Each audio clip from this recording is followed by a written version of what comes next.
Bonjour à tous, ici Amélie. Merci d'être sur ma chaîne dédiée à l'économie domestique et à la propreté. On va plonger directement dans le sujet, alors restez avec Action moi. indéniable, lorsqu'un bébé apparaît dans la maison, aux tâches ménagères habituelles s'en ajoutent nécessairement de nouvelles. Les jeunes mamans tentent de toute leur force de tout faire en temps et en heure, tout nettoyer, nourrir tout le monde, tout relaver et repasser. Parfois, il n'y a pas assez de jours pour refaire toutes les tâches ménagères.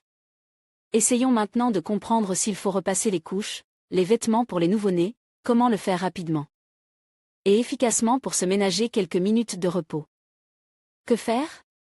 C'est à chaque maman de décider si elle doit se charger du repassage des vêtements pour nouveau-nés.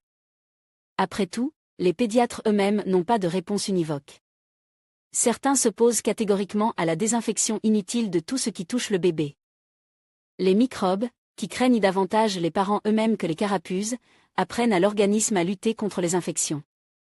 Ce qui entraîne une vaccination naturelle. En outre, selon la plupart des médecins étrangers, les couches et autres objets repassent absorbent plus mal l'humidité et peuvent provoquer de la transpiration et des irritations sur la peau délicate du bébé.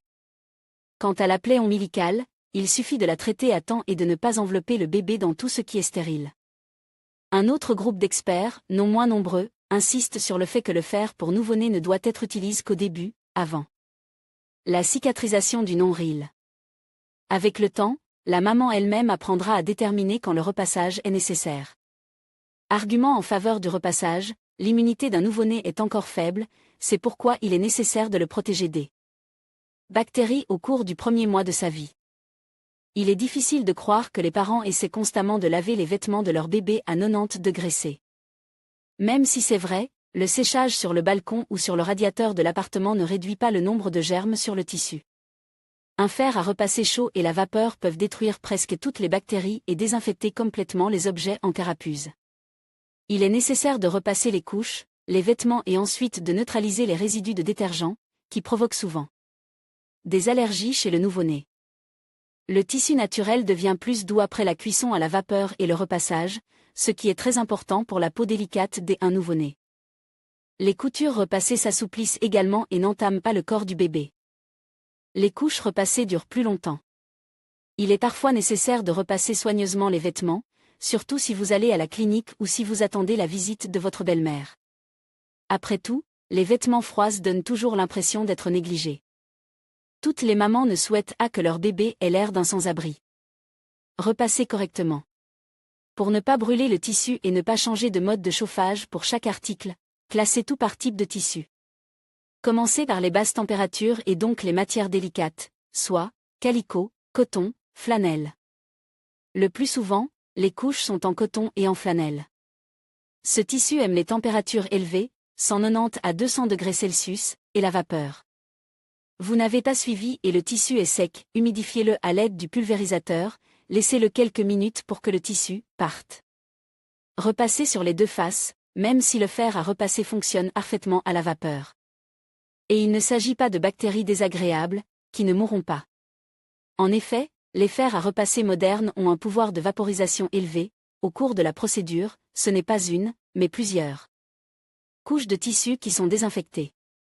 Mais pour que le tissu en coton soit parfaitement uniforme, il doit être repassé des deux côtés. Le chine s'étant un matériau beaucoup plus fin, il convient de le repasser avec un fer moyen, 150 degrés Celsius. Et seulement d'un côté. Si vous choisissez le recto, le tissu sera brillant. Le mat donnera lieu à un repassage à l'envers. Humidifiez le calicot sec, même si vous utilisez la fonction vapeur du fer. Conseils utiles. Pour humidifier les couches avant le repassage, versez de l'eau tiède dans le pulvérisateur. Elle absorbe plus rapidement et assouplit le tissu, rendant les fibres plus maniables. Certaines mamans ne repassent les vêtements de bébé que sur le côté qui touche la peau de l'enfant. C'est également une bonne chose, le temps gagne peut être utilisé pour se détendre. Prenez quelques minutes pour régler la table à repasser à votre hauteur. Cela soulagera votre dos et réduira la tension sur les muscles de vos bras. Choisissez soigneusement un fer à repasser. Il doit tenir confortablement dans la main, avoir la fonction vapeur, pulvérisation, et ne pas être trop lourd. Vérifiez la pression à laquelle la vapeur sort.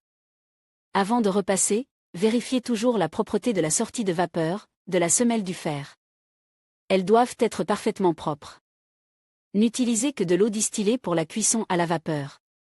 Profitez des conseils qui faciliteront le repassage du linge. Et n'oubliez pas, aucune montagne de couches repassées ne remplacera votre maman carapusue reposée et souriante. Que pensez-vous de cet article ?